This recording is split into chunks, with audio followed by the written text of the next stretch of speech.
What is going on, you guys? Welcome back to the channel. Today we're going to be working more on the RD1 CRV. If you guys haven't seen the last video, the CRV was dropped off to get a ton of work done. We took the head off, did a resurface and rebuild along with a new head gasket, timing belt, water pump, seals, valve lash. We did a whole bunch of front new suspension components, and I finished up the car yesterday. It sounds good. It bled out. I drove it around. Everything about the car feels awesome. And while we were in the process of working on that car, my buddy said, hey, I kind of want to get back into the car game, and what do you think I should do? What do you got that I can use? And I was like, look, I know it's been a cool minute, and you know, a CRV is nice to build. I want to do a CRV too. I just don't have the funds and a space for a CRV as of right now. I do have a turbo kit. That's the quickest and simplest and easiest way to make some horsepower out of the car, and it's about complete. So we kind of talked, worked out a killer deal, and I gave him a whole entire turbo kit plus the labor installation if he wanted to do it, and he finally came up with a decision that he wants to do it. So we're going to be turboing his CRV. I'm probably going to do this in 3 segments because days like this, it is currently 4:24 right now, and the reason for that is because last night I stayed up really late editing the Integra K20A first startup. It's like a freaking movie. It's like 50 minutes long, and I slept at about 6:30 this morning, and I just woke up like a couple of minutes ago. So the video is going to be pushed into 3 segments. I'm going to be doing all the hot parts in one video. The CRV is a little tricky with the front bumper to fit an intercooler, so definitely going to need some time to do the charge pipe system along with the intercooler installation, and then I'm going to be doing all the miscellaneous stuff. This is a B20, has the PCV on the valve cover along with that big filter thing on top of the manifold itself. We're going to be addressing a lot of that stuff and kind of talking about why we need to get rid of some of this stuff, because we don't want to be bleeding boost elsewhere other than down into the chamber. But we're going to be doing the exhaust system along with that. So 3 segments, and we just need to dive into it. So today my goal is to get the hot parts turbo kit, which includes manifold, the wastegate, the turbo, possibly the lines as well too, if I can pop the pan off and drill for the dash 10 return line, and the downpipe itself. You guys hear that bird in the background? It's back. I talked about this bird in the last video as well too. I don't know if it's a sign of something, but it's unusual. This right here is the turbo kit, guys. This came out of my cousin's DB1 Integra. If you guys remember the white one, we did a built bottom end on, and he ended up selling the car eventually, but he pulled the motor and put a stock one in it, and then he returned the turbo kit back to me. So we're going to be using this in the CRV. So with that being said, let's get to work. Okay, so the first thing I'm going to do with the CRV here is we're going to get the car jacked up on jack stands, and we're going to pop the header off the engine and the exhaust system, because that is going to get replaced with the turbo setup. That way we can stick the turbo in and kind of figure out our fitment with everything. It is AC and power steering. The turbo kit was fabricated for AC and power steering in my cousin's car as well. I'm hoping everything will fit as is, but we'll modify if we have to. Let's get this thing up on jack stands.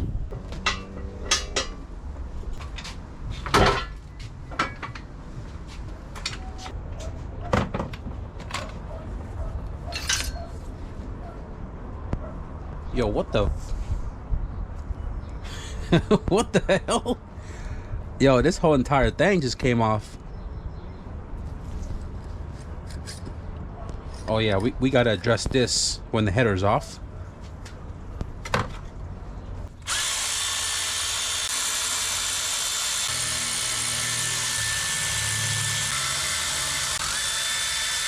So when I was putting the header back in the last video, I noticed that the B20 header flange is really thin compared to like the GSR or the regular Integra header, and the bolts for it are also really short. So we're gonna have to address this when we put the turbo manifold on, because the turbo manifold thickness is like twice the stock B20 header flange.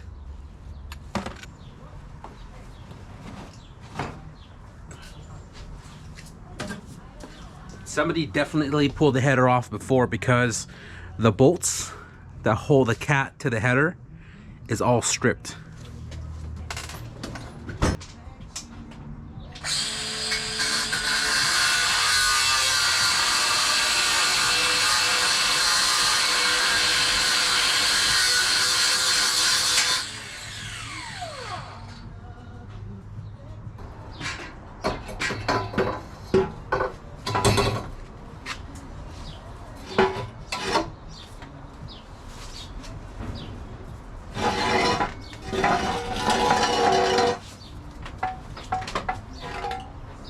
Look how tiny these runners are. Like single cam status. That's crazy. I'm gonna take off the dump tube to make it easy to put the turbo and manifold in. And I'm also gonna probably Scotch-Brite it to make it a little cleaner so I can burn clean.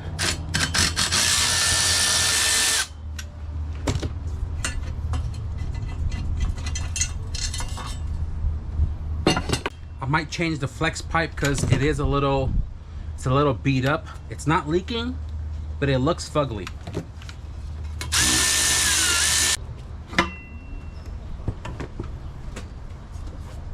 This was a brand new eBay turbo kit that we put into my cousin's car, and it didn't have any issues whatsoever. It was about 8 or 9 pounds of boost off the wastegate, and we're hoping to stay under 10 pounds. We're not planning to put a boost controller or turn it up. It's just a stock B20. So I'm gonna double check the bolts to the flange before we try to stick this into the car.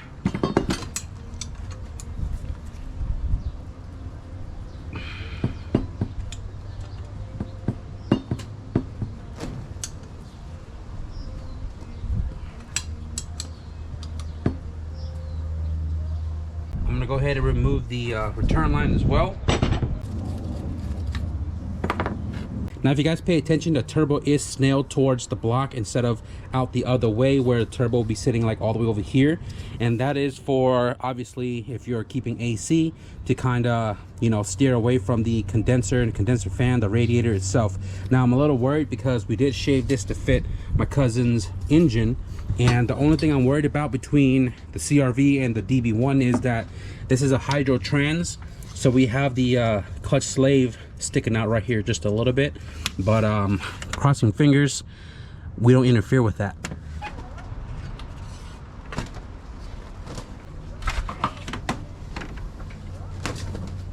One of the bolts for the clutch slave is not even bolted in.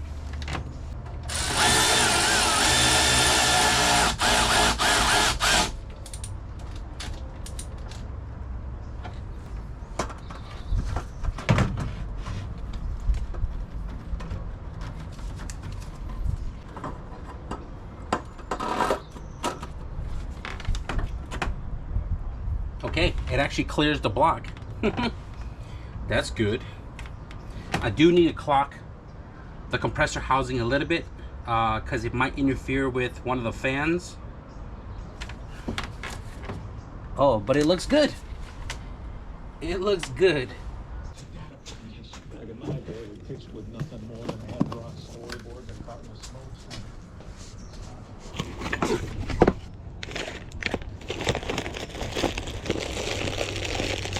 Resto Tuner blessed me with all these beautiful hardware, and now we got some studs to put into the cylinder head so we can bolt the turbo down. Just double nut the stud, tighten it down, and then you can screw it into the cylinder head, drive it,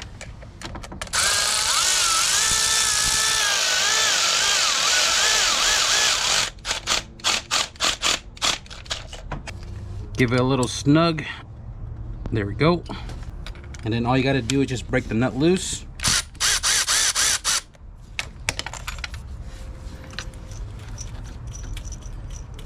And now we got a fresh stud for the turbo manifold. So what I did with the old dipstick tube was I took a socket and I expanded the hole just a little bit, and then I plugged it into the block and hammered it down a little at a time, and now it's all nice and snug. Doesn't come off anymore. That should hold up fine, especially because he's been driving it with it loose. So quick fix. So I just clocked the turbo compressor housing where I wanted to point to. Already locked it all down, and the turbo manifold is ready to go back into the car. But before we do, I do want to put the feed line on beforehand, just so it's not really tight in the engine bay. We're going to be running a -3 line, and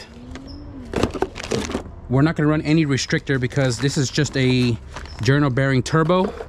And we have this right here. I bought this from Amazon a while ago, never used it. All-Star Performance -3 line straight and a 90 on the opposite side. The 90 is going to go on the turbo. Granted, it is tucked in and there's really no way to put a straight on it. So I'll go ahead and just get this installed now.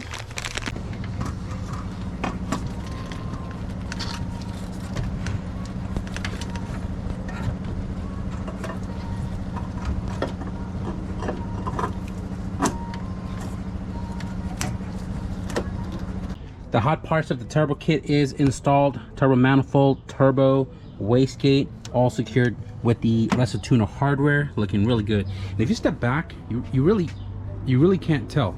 So the only issue we have right now is just the dipstick. This shield right here is not gonna fit in between the hole right there. So I'm gonna have to carefully cut off this shield to be able to slip this in between the runners to get down to the dipstick tube down there.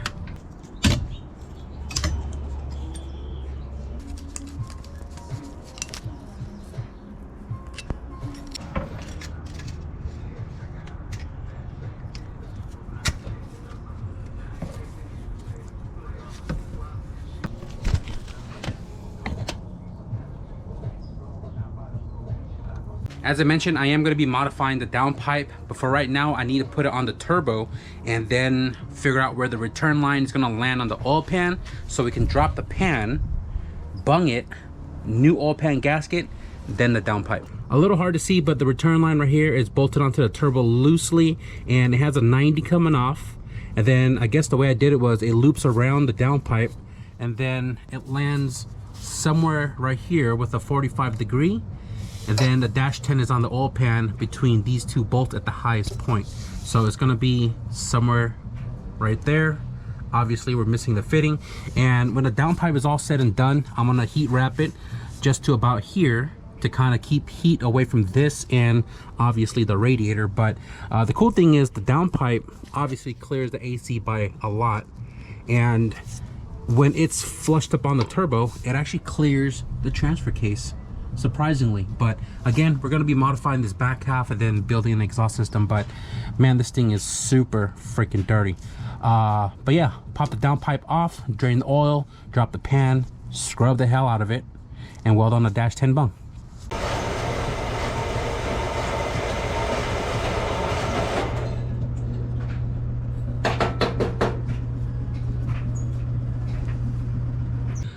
So the pan is ready to come off, and oddly enough, half the bolts were loose. Probably explains where all the oil came from, but it did come up from the top as well too. So just gotta pry this thing. Uh-oh, ready to drop. It's gonna go straight to the floor. Yeah, I don't want that.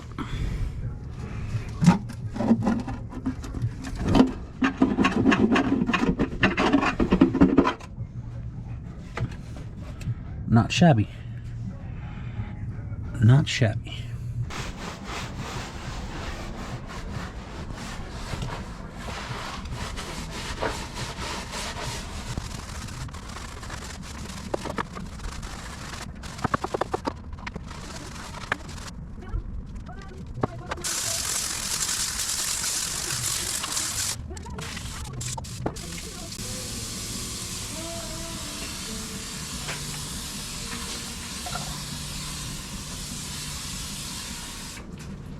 Okay guys, so after cleaning and cleaning and cleaning, the oil pan is looking really good, and I went to go check my consumables and I don't have any more -10 steel weld-on bungs.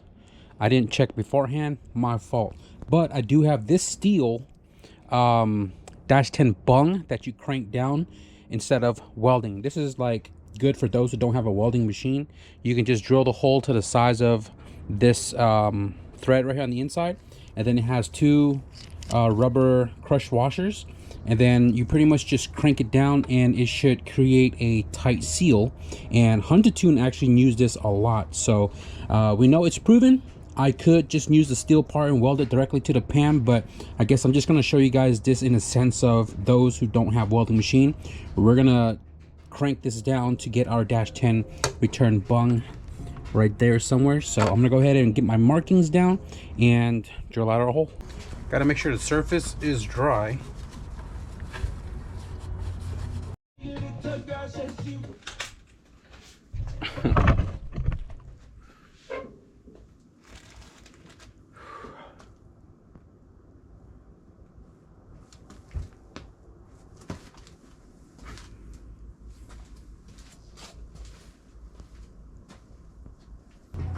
I'm gonna put some red Loctite on the inside nut so it doesn't come backing out. The other seal on the inside.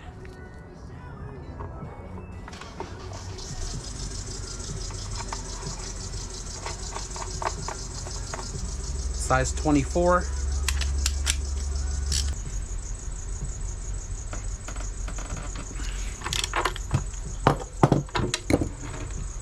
And there we have our dash 10 bung that requires no welding whatsoever. I'm gonna go ahead and get the gasket all prepped up and get this pan back into the car.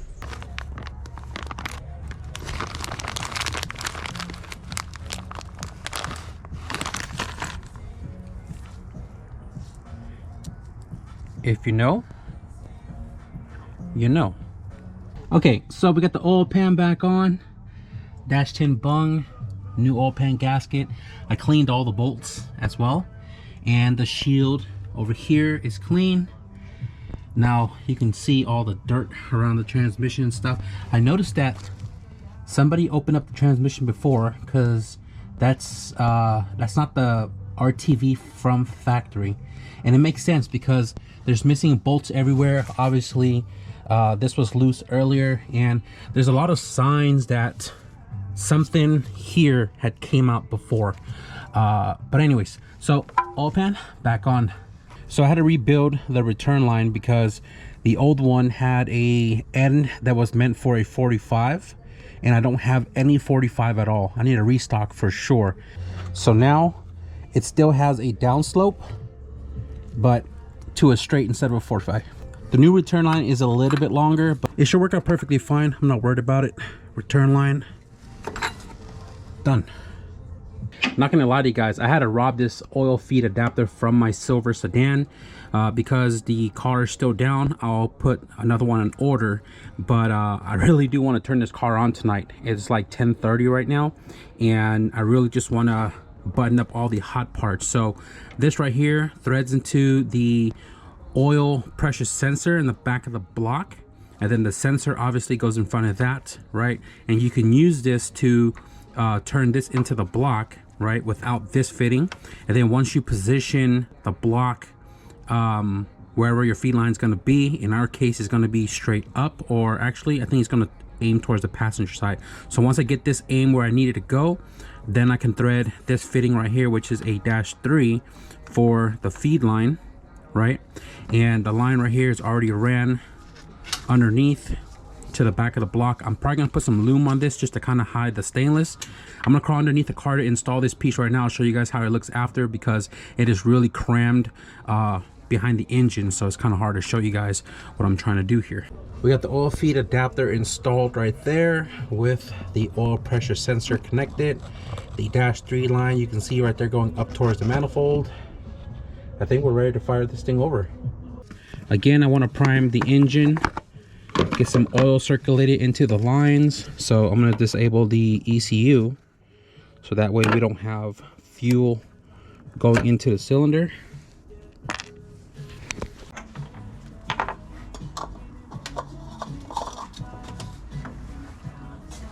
This dude basic as hell.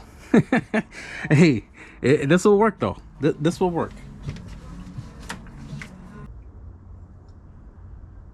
I'm gonna run all 5 quarts in here.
And there you guys have it, man. The CRV 50% boosted. We have most of the hot parts installed, most because the downpipe is only partially bolted in, because we still need to take it back off to modify the back half of it for the exhaust system, and the dump tube is the last thing to go on once everything else is in place. But for the most part, manifold, turbo, wastegate, partial downpipe, feed line, return line, we fired it over. It sounds pretty throaty. I mean, granted, it's open downpipe, but it sounds good. Now, the turbo has sat for just a little while, so it's gonna take a little bit of oiling in the system to get that turbo to spin more freely, but when you hit the throttle, it does spool up, and if need to be, I can get a new turbo if this one doesn't work out, which I don't think we'll have a problem.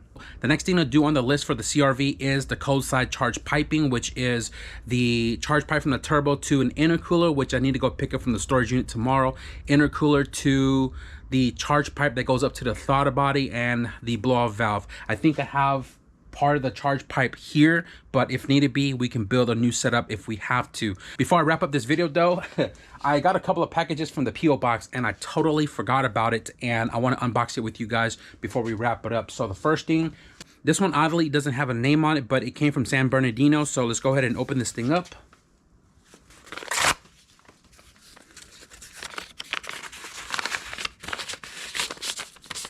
Ooh, okay. We got some stickers. Oh, what? How come you didn't put your name on here, Chris? So we got Lazy Man Garage with some new slap stickers, man. Check this thing out. Ooh, it's starting to hurt my eyes a little bit, but Lazy Man Garage, man. I hadn't seen a homie in a cool ass minute. We chit-chatted not too long ago, and it's good to see you, you know, picking yourself back up, Chris. Lazy Man Garage, this is the OG one right here. This is pretty cool. Again, shout out to Lazy Man Garage for this little sticker care package. Got a couple of them right here. Definitely gonna have to stick one up. We got this package right here. The address is 25% cut off. It just says that it came from Hayward, California, which is not too far from me. Let's go ahead and open this thing up.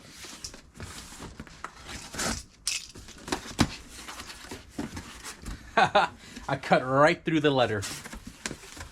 Oh my goodness. Oh, okay. Let's read this first. Yo, okay. First and foremost, man, penmanship, I like it. It says, "What's up, Stat? I've been watching you for a few years now. Seeing your builds from the ground up inspires me and all your viewers. I also picked up a few of your tips and tricks, hacks with working on my own cars. Anyways, thought I'd send you some items you could use, plus a little something to the biggest EF head around, Rhino Sport. YouTube, Rhino Sport 25. Yo, this is the first thing I saw when I opened this package. Aside from cutting this right through right there, this is the first thing I saw in this package. And you know what's crazy about this is that I always thought this was like an AI thing floating around social media. I didn't know it was an actual thing, but it is, and we have one. Dude, I really thought this was like an AI thing because I've seen it of like other people of their cars, and I thought it was just an internet thing. I didn't know this was an actual piece. This is a Hot Wheels Brick Shop Custom 90 Honda Civic. It comes with a little Hot Wheel, and I'm assuming inside we have this like whole like Lego piece of an EF hatch. This is pretty cool, man. Much appreciated. I actually just ran out of gloves today and I had to open a new box, which you guys probably saw. I was wearing one black and one orange. We got some new gloves right here in size XL. Much appreciated, brother. Definitely needed a restock on these. I literally just used this today. High strength. I'm pretty sure these are red Loctite. It should say it on here. High strength. But we have red Loctite because that little bottle that I have is just about gone. We got some new safety glasses. Mine has a bunch of scratches on it. This one, pretty cool looking. Yo, I've probably destroyed like 2 or 3 of these gloves right here. So we got some new gloves, and I could probably use this for MIG welding, because the one that I do use, if I use them, is it's pretty damn big. It goes all the way to like right here, and it's kind of hard to hold the torch, but definitely gonna use that. Ooh, we got some Tillman True Fit. And I actually used to use a lot of Tillman because I used to work for a company that restock PG&E with like on the road consumables, and I used to use this a lot. Every time I destroy one of these, trash, I never go and look for them again. But big shout out for these. We got some more glasses. You know what's crazy? These look like a lot of the stuff from my old job. Smith & Wesson was one of those brands. If I went through my box back there somewhere, all my safety goggles and glasses are from Smith & Wesson. So this is pretty cool. I used to rock Smith & Wesson just on my every other day basis. And once I snapped them, they're all gone. But got a new one right there. Yo, I'm telling you, this looks like from my old job. This is the same beanies that I was wearing when I was working at that job as well too. Ergodyne thermal hat and cap. We got two right here. And these thinner ones I tend to wear when I'm welding with my helmet, because my thicker ones, the helmet is like maxed out with them on my giant head and it doesn't fit. So I use this thin one right here to wear with my helmet, so that way when I'm doing MIG welding or whatever, it doesn't burn my hair, which is why I have a lot of baby hair, because it burns my hair. But hey, big shout out to Rhino Sport for this giant care package. Much appreciate. All the stuff right here is definitely something I use. So big shout out to you guys, man. I'm gonna wrap it up for this video right here. I hope you guys enjoyed the turbo portion of the CRV part 1. If you guys did, be sure to leave a thumbs up, and if you guys want to stick around for part 2 of turboing the CRV, be sure to hit the subscribe button. But with that being said, thank you guys for watching. I'll see you guys at the next video. Peace.